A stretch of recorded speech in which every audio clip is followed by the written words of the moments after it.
All right, so today we're talking about A Taxi Driver. No, not Martin Scorsese. We are talking about Jang Hoon's 2017 Korean film, Korean historical film, A Taxi Driver, with leading man Song Kang-ho, who I think is just one of the best actors of our generation.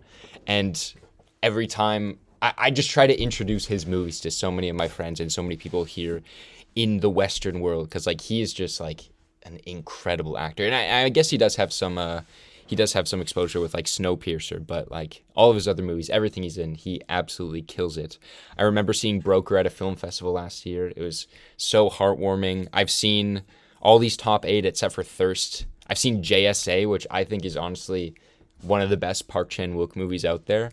But I mean, he absolutely kills it in all these movies. But he has a very similar character in every single one of these movies. He's just like the lovable buffoon he gets it done at the end of the day. His heart's in the right place. I guess Parasite, he wasn't really a good guy or anything, but like he's just like he provides some comedic relief, but he also just like commands your attention in front of the camera. He's just a master at what he does. And yeah, he carries this movie here, A Taxi Driver, which is about 1980s Korea.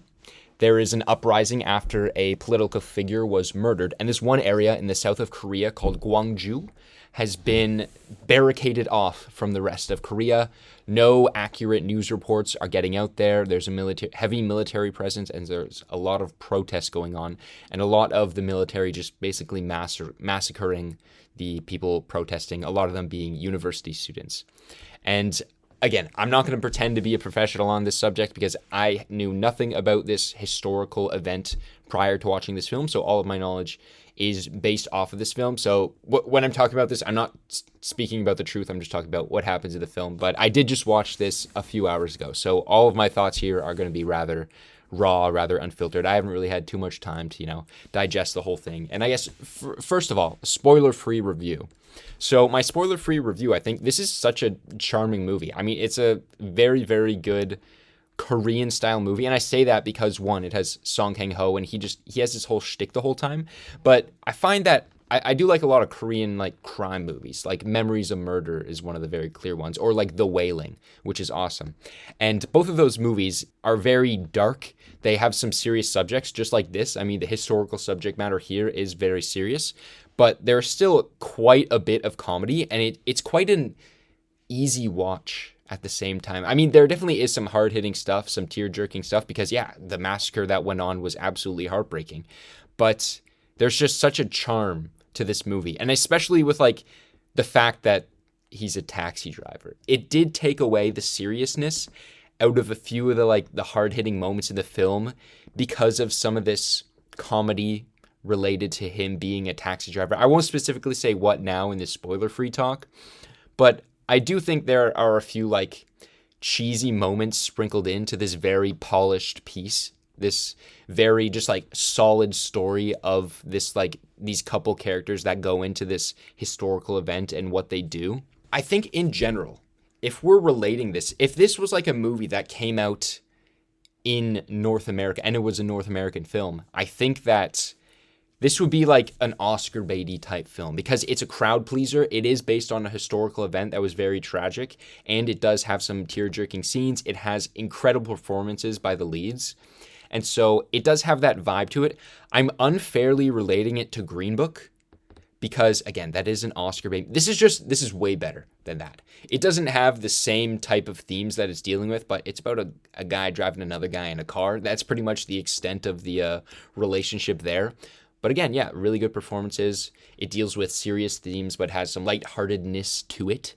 But I mean, I think this one does it way better. So my last spoiler-free thoughts, I think that, again, this movie is just very well crafted. I think it looks really nice. I think that him wearing that yellow shirt the whole time really made him stand out, and it kind of did make him feel like an outsider when a lot of the people in Gwangju are, they're protesters. They're very dirty. They're getting bloody, dirty, and they're just more wearing neutral colors. And I guess that's just a stylistic choice to make him stand out. And I think that it worked really well. And yeah, I think that just the overall aesthetic, even especially with those Gwangju scenes. I mean, there's a lot of protests going on, a lot of smoke, and then yeah, it just looked really, really polished. And I think that, yeah, the cinematography, it was just solid all around. I didn't really have any gripes with anything. I think a lot of the times when it focused specifically on like small details that the characters were looking at, I don't know, I just caught on to a few of those moments and I really appreciate it. Kind of like the bullet hole in the back of a car. That's not really a spoiler. A cigarette thing that isn't really a spoiler either because you don't know what I'm talking about. But I mean, yeah, just an overall very well made film, very good performances. I think that, yeah, Song Kang Ho absolutely killed it. Thomas, I don't know how to say his last name, killed it. I didn't know I pressed on his name and he was in Infinity Pool, which I just watched. And he was also in these Avengers. I think I looked it up very quickly and he was like just in a post-credit scene there. I think it says his name like near the bottom here. Baron Wolfgang von Strucker. And I honestly forget what that character did.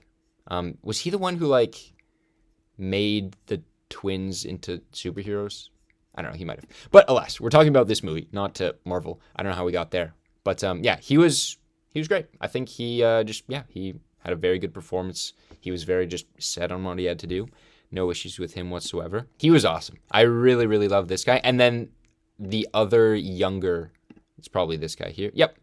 Ryu Jung-yeol, he was awesome as well. I mean, those four were kind of just like the standout. They're kind of the main men in this whole thing. The villain was kind of just like there to be a force. I guess he had a good look to him, but he wasn't really stand out in my opinion. But yeah, overall, just it's a great movie. Again, like it's a serious movie that is kind of an easy watch at the same time, but easy as in like it's very enjoyable and it's just very well made. And I would highly, highly recommend it. I think it's a great movie. And so going full on into spoilers now, I think, again, my gripe being with the cheesiness of him being a taxi driver, I think I can think of at least two moments. I mean, one, when there is the taxi, squad. So there's the car chase at the end where they're trying to escape Gwangju. And then they have these black military cars coming after him with these plainclothes cops coming right after him. And they're struggling to get away. They don't know if they're going to make it. But then out of the side roads comes like 5 green taxis, his entire squad just coming to do their duty. And it was just like, they're so dedicated. They're so heroic. It's cute, but like, again, it is a little cheesy. But it is charming at the same time. I mean, it's Song Kang Ho leading a squad of rebellious taxi drivers out of a military protest area. Again, I think if you hear me describing this and if you've seen the movie, yeah, it is a little silly, but okay. And then also, I mean, there's the scene where they go in and rescue the survivors with their taxis, using them as shields, which I thought was a nicer sentiment. And also, I really just need to look up if that actually happened.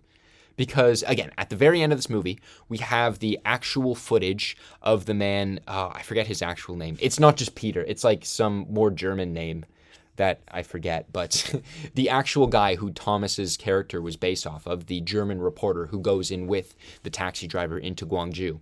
They had the footage of him in real life at the very end. He died in, I believe, 2016. And the footage at the end was him reminiscing on being with Kim and saying that, he wishes he could have seen him one last time, and that, yeah, he was a hero, and it was very sentimental and everything. So, yeah, again, the moments like all of the taxi drivers going in the middle of the protest trying to save some survivors, I'm just wondering on how accurate that is. Because, again, it is a movie. It could be sensationalizing some of these events, but, I mean, if that did happen, that's awesome. If that did happen. I'm curious to some of the validity of all this. The other moment I thought was a little cheesy was when he's on the phone with his kid and he's like, I really want to come back and see you, kiddo, but, I left a customer behind. Can't do that. And it's like, I'm not trying to belittle him as like a taxi driver because like, it's a very necessary job. It has been in society for a long time, but I don't know, just like the seriousness of him saying that sentence just took me out just for a second. I don't know. It's Song Kang Ho. It's hard to take him serious at moments because, he's just a funny presence on screen. And I'm also thinking with his daughter, he got her those shoes. I don't think we ever saw in like in the falling action if he ever actually like gave her those shoes that he got him. I don't know, that would have just been a nice moment of him doing that. But yeah, overall, it was just it was a good time. I think, yeah, all the characters killed it. I love when they go in to Gwangju and they meet all of the university protesters. I mean, his character is very sour at the beginning, very money hungry, very like, he's just clueless. He's just a bumbling fool in this scenario. And I mean, he plays off the part well. In the end, when they finally get out, they put the film reels in little cookie tins, which I thought was funny. And then he booked a flight, but then all he had to do to get under the radar of the authorities was just to book a different flight. Just be like, oh, I have a flight in the morning, but I actually just want one now. Was he just trying to like throw them off and be like, oh, he booked one in the morning, so we'll resume our search in the morning. But then he went in now, and then they didn't find him. It was like, okay, whatever. Little convenient, but yeah, overall, it was just a good ride, pun intended. A good taxi drive down historical lane. Okay, that was lame. I'm sorry. I think an interesting thing is that I love movies that have language barriers be such an important factor. Because in this movie, there is definitely a language barrier between Thomas and Kim this whole time. And I mean Thomas and a lot of the other Korean characters. There's certain ones that are there to help translate. But I think they did it in just a very nice, realistic, nuanced way. Because I've definitely seen some movies where this language barrier, it's like every 2 seconds they're just like, oh, what are you talking about? What are you yelling about? Blah, blah, blah. Or it's just movies where they just conveniently understand each other. But there was no moments where Kim's like talking in a serious moment and then Thomas just suddenly understands him because the plot needed him to understand him in that moment. I think they just played it off very nicely. And I don't really have a point to all this. I just think it's really nice to see that accurately conveyed because, I mean, yeah, so much, the majority of the world doesn't speak the same language that you speak. And it's just such an interesting topic. And this being a story of this German guy who goes into Korea and tries to report on what's going on there. I mean, yeah, that's just such a big factor. It's nice to see that these people that speak different languages have this bond and yeah, that it's accurately conveyed. And it would just be so cool to see more movies with different language barriers because then you could see different cultures like interact with each other. And I think that again was a lot of the fun parts of this movie to see. I mean, it was fun when they went to that house and then they were having a meal together and they were talking. That was all fun. I think the cast did a great job here. It was a tour de force by Mr. Song Kang-ho, absolute legend.